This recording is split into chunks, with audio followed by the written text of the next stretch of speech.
The world is changing today. We have to be aware of environment. Today we have cell phone, and this is what causes a lot of problem because you get disturbed and you're checking your social media, you don't see what's going on around you. Obviously, you need to be aware when you check your devices and you want to spend time, you need to do it in the safe environment. The world is changing today. We have to be aware of environment surrounding. We have to work and take public transportation or public places differently. Today we have cell phone and this is what causes a lot of problem because you get disturbed and you're checking your social media, you don't see what's going on around you. Okay. So I think obviously you need to be aware when you check your devices and you want to spend time and isolate yourself on your device, you need to do it in the safe environment, not in the public places. Today, you need to watch what's going on. Like this young girl, she was sitting, she had a seat behind her. This criminal guy was just behind her. And all of a sudden, stand up, took his pocket knife, and he stabbed her like, I don't know how many times. It was a very sad situation, especially since this was a beautiful young girl that left her country, her war-torn country, because it wasn't safe there. Yes. So she came here to try to be in a safer environment and then ends up getting murdered here. There's a lot of people that are in security or self-defense or firearms instructors. When we go out into public places, we go to a restaurant, we always try to choose a seat where our back is to the wall and where we can see who's coming, the entryways and who's coming. I would not have sat where she sat with him right behind me. I would have chose a different seat where I would have had something solid against my back, a wall or something, and I could see the landscape in front of me of what's happening. She unfortunately never learned that.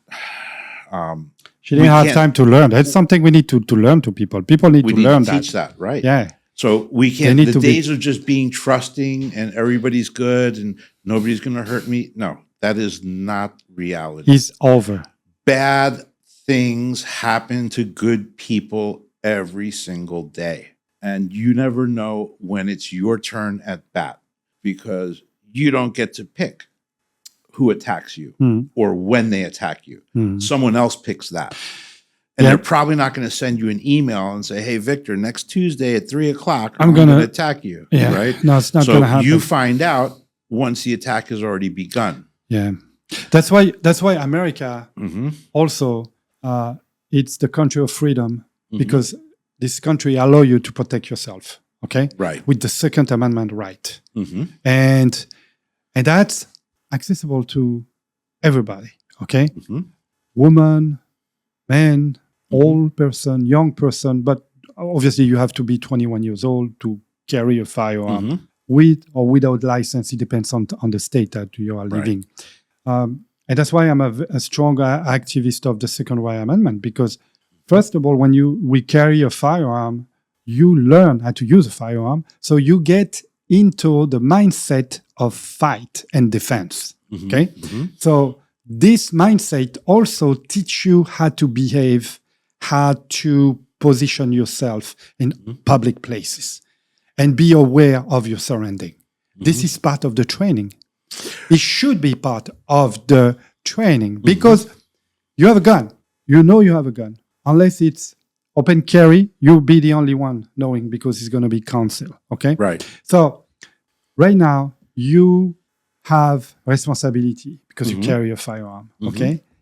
And that's important to know. Well, it's your responsibility to seek out training. And unfortunately, not everyone seeks out training. And we can see when I talk to people, when I'm on the gun range, and these people have been shooting since they were knee-high to a grasshopper, and they know all about guns. Unfortunately, they really don't. Sometimes people can get in trouble. Their marksmanship is not good. I have been doing this a long time. I've been shooting a long time, decades of this, and I've taken a lot of classes from the best, and I am still a student. I take classes every year from other instructors, and there's so much more to learn. And everything changes and the laws change and new technology Yeah. and things happen. We have red dot sights today, which weren't around. We used to shoot revolvers. Now we shoot semi-autos. Holsters used to be leather. Now they're Kydex. Just the evolution of the gear, the guns, the equipment. And the trigger pound. You remember we used to have gun with 6 pound trigger. Now we have 2 pounds, like 3 pounds. Yeah. Well, for a duty gun or a self-defense gun, we still want to go probably somewhere between 4.5 to 6.5 pounds. Your revolver might be a 10, 12 pound trigger, something like that, a double action revolver. But double action revolvers haven't been issued by any major police agency in probably the last 25 years or so. When you say double action, explain Right. what is double action. So a double action, when you press or depress the trigger, it would cock the hammer and release the hammer with one trigger pull. So you shoot one projectile with that. That would be double action as opposed to single action. And you have double action and single action both in revolver and in semi-auto. And there's a couple of other variants as well. So we've come a long way. So the same way you have upgraded yourself in your communications devices, we also should upgrade ourselves with our guns, ammo, and gear and carry the latest and greatest. Yeah. So a question, do you think will be the outcome of someone who's carry a firearm with training and license, and the other one who's carrying a firearm with no training and no license? Because as you know, since not too long ago, Florida State became you can carry a firearm without a license, but it has to be concealed. And I want to see what your opinion as a firearm instructor, professional and expert witness in court for active shooting. What's the difference of behavior of those two people? I want to hear it from you, the expert. Okay. Well, thank you for calling me that. I'm honored. No, you are an I'm expert. honored. Well, I don't call that myself that. No, but I do because I okay. know you. So the difference is, first, we must understand the rules of engagement where we live. So the rules of engagement here in the United States, more specifically here in Florida, we have laws and we must abide by the laws. And if you get involved in a self-defense scenario or shooting, you're going to have multiple fights. The first would be the fight for your life. Secondly would be the legal fight afterwards. And there may be a civil suit. There may be other social ills. You may become a pariah. There's all sorts of things that could happen.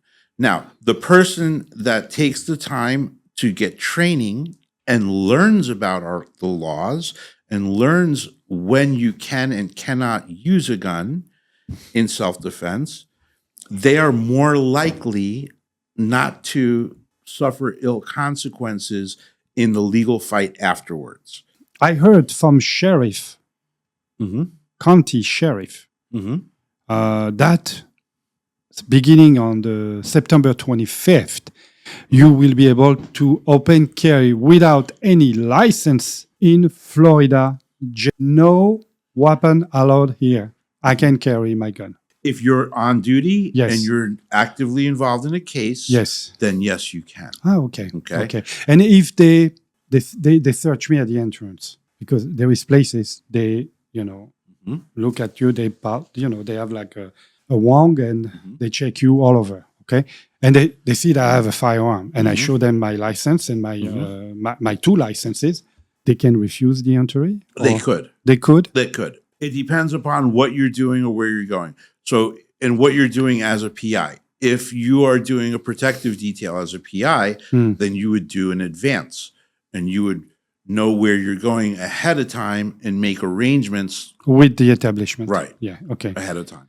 Okay. But if you are like undercover investigation. Undercover under surveillance, sometimes you might be able to fight it and win, but that may cost you valuable time and you may lose during the investigation. who you're following. Yeah. So you have to make a decision. Okay, but nothing legally can happen to me if I get caught carry a firearm in those places. Correct. I am stopped by the police for a traffic stop, and I, by correction, by respect, I disclose the police officer. I give him my driver license, and I always give him my investigator license with and my G license. I give those license together, huh? Okay? Because the G, it's a companion license, so I have to provide it with my C license. This is to advise him that I'm carrying a firearm. Now, the police officers asked me to give him my firearm without any reason. I didn't commit any crime. Nothing happened, but he said, I want to take your firearm. I want to look at your firearm. Can he do that? He can.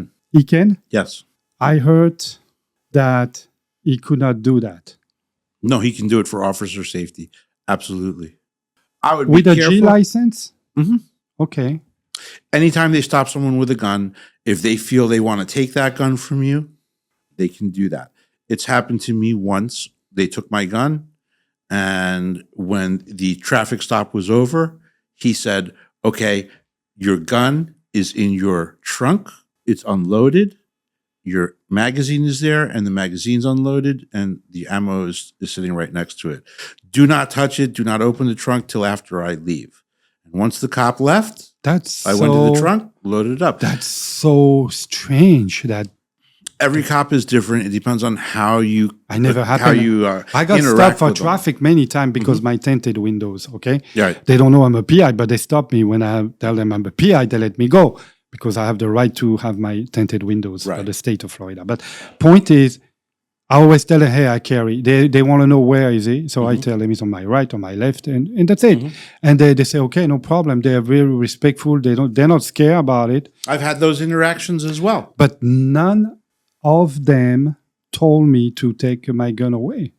It depends on who the cop is and how scared he is. Wow. Okay. Right. So not all cops are built the same. Not all people are built Sure, the same. sure. And sometimes people, or they get intimidated. They think just because you have a gun that you're going to harm them or something. So if they're a little more scared, they may be a little bit more aggressive. Yes. New cops also. Right. You know, they're not familiar with that. But I put myself in their shoes because what they're doing, it's a very dangerous job. Every time they stop someone at a traffic stop, they're putting their life on the line. And I agree with that. That's of course, I respect that. So that's very educative. There's a lot of stuff I didn't know I learned today, which is pretty good. One more question. What do you think about the fact that a private investigator can follow someone without, of course, knowing that the person that is following? Now, if the private investigator, because you are a private investigator, you have a private investigation agency. Now you get caught following someone. The subject come to you and ask you, who are you? What are you doing? Stop following me. And you keep following him. What's that So I gonna wouldn't. be? I wouldn't. I have this question by Okay. many people. I wouldn't. I know the answer, but Okay. So the answer is yes. if you get made, you break off and have somebody else continue the surveillance or the tracking, Okay. right? You want to switch up your vehicles, switch up your people, and we want to try not to get made. If you do get made, I would back off and let you follow them or let somebody else follow them. Yeah. But you can keep doing the investigation. Absolutely. For example, a guy get your license plate. He knows your name. He knows you're a private investigator. So you have to stop. Well, you as wanna an do- individual. But you have another person going to follow him again. And, it can be a liability. It could be. And you want to be very, very careful with this. I usually, when I do the surveillance, it's multiple people and we have distance. So, for example, I could be parked across the street. You don't know me. You don't see I'm there. And I'm watching with binoculars, Yeah. right? I'm Or you have a far away. Zoom camera. And you Zoom can- camera. I'm a No, quarter it's mile good. It's away. good. I wanted to get another opinion from a professional view. Interesting, because I have this question by not by other PI. I got this question by people, victims. Like, Right. I mean, they call themselves victim because they were found. Well, what we want to do is try not to get made. Of course, Right. that's the And meaning. so That's the goal. that's the goal. And so distance is key. Following up with multiple people is key when we're on surveillance. That 2 people is a minimum. Yeah, Right. I know.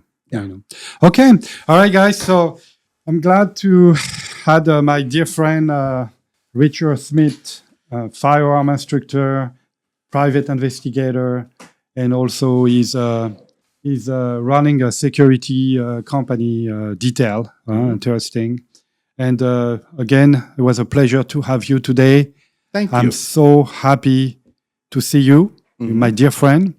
And we are going to end this fantastic episode. Again, I want to give one last advice to our audience.